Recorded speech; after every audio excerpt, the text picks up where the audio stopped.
বিধায়ক হিচাপে ফলাফল ঘোষণাৰ পিছত আজি মোৰ প্ৰথম অনুষ্ঠান। আজি নাৰী শিক্ষাৰ এক অনুষ্ঠান আজি শুভ উদ্বোধন কৰোঁ। তাৰ বাবে মই নিজকে ধন্য মানিছোঁ। এটা পবিত্ৰ অনুষ্ঠান আজি উদ্বোধন কৰিব পাৰিছোঁ। আৰু জানে আপোনালোকে যে নাৰী শিক্ষা বৰ্তমান আমাৰ সমাজত যথেষ্ট আগবাঢ়িছে আৰু শিক্ষাৰ প্ৰতি অধিক আগ্ৰহী হৈছে আমাৰ ছাত্ৰীসকল। আজি আমাৰ এইটো এটা বৃহৎ অঞ্চল, ইয়াত চৰ অঞ্চলৰো ছাত্ৰী আছে।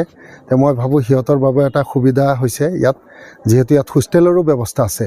ইয়াত আধ্যাত্মিক শিক্ষাৰ লগে লগে মানে জেনেৰেল শিক্ষাও গ্ৰহণ কৰিব পাৰিব ইয়াত।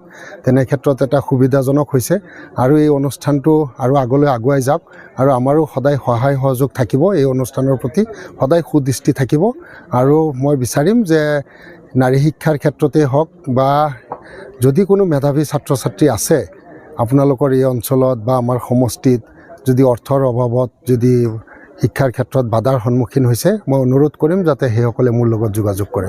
মই যিমানখিনি পাৰোঁ মই সদায় সহায়ৰ হাত আগবঢ়াই যাম।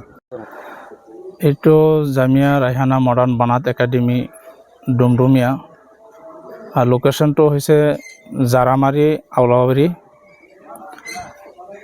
আমি মহৎ উদ্দেশ্য লৈ এই অনুষ্ঠানটো আমি আজি শুভাৰম্ভ কৰিছোঁ আৰু শুভাৰম্ভ কৰিছে আমাৰ সন্মানীয় ডিং সমষ্টিৰ বিধায়ক মেহবুব মুক্তাৰ চাহাবে। আৰু আমাৰ পৰিকল্পনা হৈছে যাতে এই পিছপৰা অঞ্চলত যাতে নিৰ্ভৰযোগ্য এটা অনুষ্ঠান গঢ়িব পাৰোঁ আৰু আমাৰ মহিলাসকল শিক্ষাৰ ক্ষেত্ৰত বহুত পিছ পৰি আছে। আমি বহুত চিন্তা কৰি আমাৰ ধৰ্মীয় শিক্ষাৰ লগতে আমাৰ স্কুলীয়া শিক্ষাৰ ব্যৱস্থা ইয়াত আমি কৰিছোঁ, যাতে দুয়োটা শিক্ষা একেলগে আগুৱাই লৈ যাব পাৰোঁ আৰু আগুৱাই লৈ গৈ সিহঁতে এজন নিৰ্ভৰযোগ্য হৈ উঠিব পাৰে আৰু সমাজত গৈ কাম কৰিব পাৰে। সেইটো আমাৰ মহৎ উদ্দেশ্য লৈ আমি আজি এই অনুষ্ঠানটো শুভাৰম্ভ কৰিছোঁ। বিধায়ক হিচাপে ফলাফল ঘোষণাৰ পিছত আজি মোৰ প্ৰথম অনুষ্ঠান। আজি নাৰী শিক্ষাৰ এক অনুষ্ঠান আজি শুভ উদ্বোধন কৰোঁ। তাৰ বাবে মই নিজকে ধন্য মানিছোঁ। এটা পবিত্ৰ অনুষ্ঠান আজি উদ্বোধন কৰিব পাৰিছোঁ আৰু জানে আপোনালোকে যে নাৰী শিক্ষা বৰ্তমান আমাৰ সমাজত যথেষ্ট আগবাঢ়িছে আৰু শিক্ষাৰ প্ৰতি অধিক আগ্ৰহী হৈছে আমাৰ ছাত্ৰীসকল।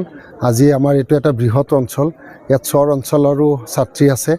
মই ভাবোঁ সিহঁতৰ বাবে এটা সুবিধা হৈছে ইয়াত, যিহেতু ইয়াত হোষ্টেলৰো ব্যৱস্থা আছে।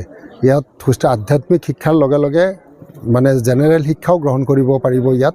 তেনে ক্ষেত্ৰত এটা সুবিধাজনক হৈছে আৰু এই অনুষ্ঠানটো আৰু আগলৈ আগুৱাই যাওক আৰু আমাৰো সদায় সহায় সহযোগ থাকিব। এই অনুষ্ঠানৰ প্ৰতি সদায় সুদৃষ্টি থাকিব আৰু মই বিচাৰিম যে নাৰী শিক্ষাৰ ক্ষেত্ৰতে হওক বা যদি কোনো মেধাৱী ছাত্ৰ ছাত্ৰী আছে আপোনালোকৰ এই অঞ্চলত বা আমাৰ সমষ্টিত, যদি অৰ্থৰ অভাৱত যদি শিক্ষাৰ ক্ষেত্ৰত বাধাৰ সন্মুখীন হৈছে, মই অনুৰোধ কৰিম যাতে সেইসকলে মোৰ লগত যোগাযোগ কৰে। মই যিমানখিনি পাৰোঁ মই সদায় সহায়ৰ হাত আগবঢ়াই যাম।